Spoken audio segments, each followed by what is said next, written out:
दोस्तों नमस्कार। दोस्तों ये दो खबर आप देखिएगा, जहां पहली खबर है कि जो भाजपा कार्यकर्ता हैं वो पूर्व सैनिक से देहरादून के अंदर एक कार्यक्रम के दौरान आपस में भिड़ गए, और दूसरी खबर यह है कि उत्तराखंड के जो कैबिनेट मिनिस्टर हैं गणेश जोशी जी, जब उनसे सवाल पूछा गया मीडिया के दौरान कि भाई जो बॉबी पंवार है निर्दलीय प्रत्याशी टिहरी संसदीय क्षेत्र से, तो उनका कहना यह है कि बॉबी पंवार जो है वो 3 में नहीं है ना ही 13 में है, और साथ ही साथ उन्होंने कहा कि बॉबी पंवार की जमानत जब्त होगी, ये मेरा 40 साल का एक्सपीरियंस कह रहा है।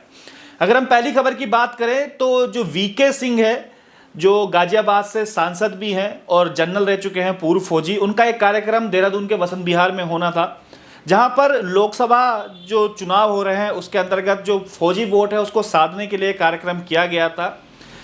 लेकिन जब ये कार्यक्रम हुआ तो कार्यक्रम के बाहर पूर्व फौजी आए और पूर्व फौजियों ने वहां पर हंगामा कर दिया, क्योंकि 16 सूत्रीय मांग को लेकर वो मुख्यमंत्री से भी मिल चुके थे, जो वहां से टिकट भाजपा टिकट से जो लड़ रही हैं राज्य रानी लक्ष्मी शाह, उनसे भी मिले थे, लेकिन पूर्व फौजियों को उन्होंने समय नहीं दिया। सबसे पहले आप ये वीडियो देखिएगा।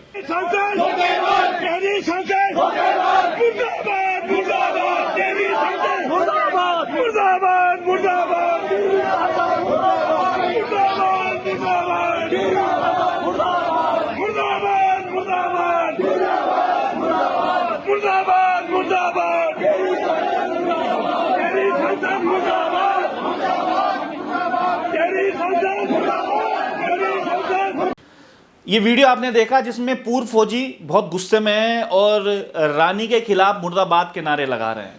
दरअसल कुछ दिन पहले गणेश जोशी और रानी लक्ष्मी शाह इन पूर्व फौजियों के बीच में आई थी और वहां से पूर्व फौजियों ने इन्हें भगा दिया। रानी साहिबा तो गाड़ी से भी बाहर नहीं निकली थी। ये गुस्सा है जो पूर्व फौजियों का निकला, लेकिन इस गुस्से को शायद जो भारतीय जनता पार्टी के कार्यकर्ता हैं वो पचा नहीं पाए। शाम होते होते आपस में ये भिड़ गए। जरा ये तस्वीर भी आप देखिएगा जहां पर आपस में किस प्रकार से गाली गलोच हो रही है, आपस में हाथापाई हो रही है। सही बोला, हम इस देश के नागरिक नहीं है। क्या उत्तराखंड इसको जवाब देगी। बदतमीजी कर रहा है, गलत नहीं मुख्यमंत्री बोलेंगे बोले के लिए बोले बवाल करने आया था। ऐसे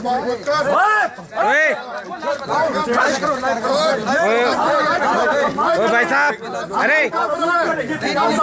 गलत भाई भाई भाई गलत ये गलत मैसेज आता है। बवाल करने आ रखा यहाँ पे साला। ओए क्या कर रहे हो?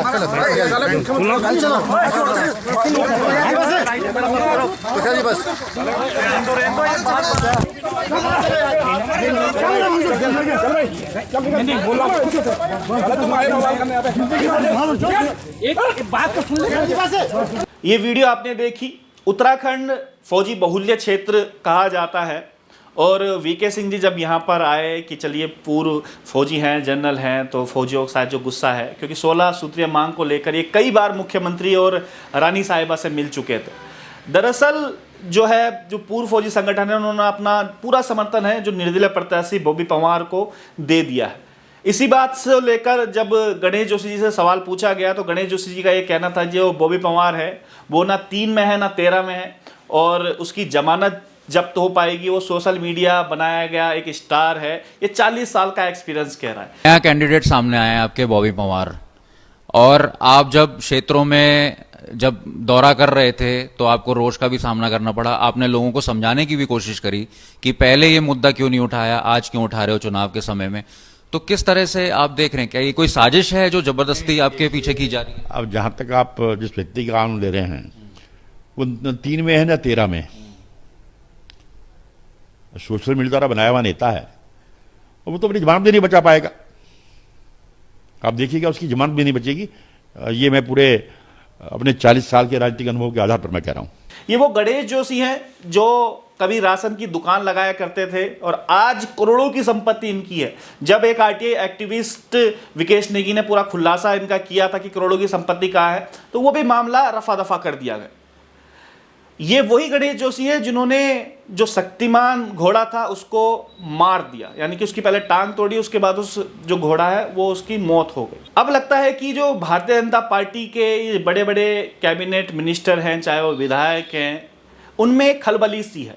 शायद जो बॉबी पवार की पॉपुलैरिटी है, क्योंकि जो गणेश जोशी हैं अभी तक ना ही कभी अंकिता भंडारी हत्या केस जो हुआ है, ये पूरा प्रकरण नहीं इसमें कभी बोलते हुए नजर आए, नहीं मूल निवास के लिए कभी बोलते आए, और जो खुलासा बॉबी पवार ने किया था तमाम भर्ती घोटाला का, उस पर भी कभी बोलते हुए नजर नहीं।